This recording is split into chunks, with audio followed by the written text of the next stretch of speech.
അതാ എൻ്റെ പ്രിയൻ വാതിലിൽ മുട്ടുന്നു. ഉറക്കത്തിലും ഉണർവ് സൂക്ഷിക്കുന്ന ഹൃദയം, അത് ദൈവത്തിന് ഇണങ്ങിയ ഹൃദയമാണ്. ദൈവത്തെ തേടുന്ന ഹൃദയമാണ്. പ്രാർത്ഥിക്കുന്ന ഹൃദയമാണ്. ഉറക്കത്തിൽ പോലും നമുക്ക് പ്രാർത്ഥിക്കാനായിട്ട് സാധിക്കും.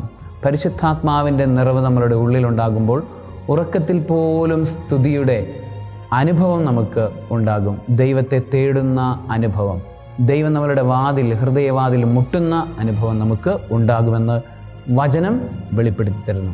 സർവശക്തനായ ദൈവം, പിതാവും പുത്രനും പരിശുദ്ധാത്മാവും ഉറക്കത്തിൽ പോലും ഉണർവ് സൂക്ഷിക്കുന്ന ഹൃദയത്തിൻ്റെ അഭിഷേകം കൊണ്ട് നിങ്ങളെ അനുഗ്രഹിക്കുമാറാകട്ടെ. ആമേൻ.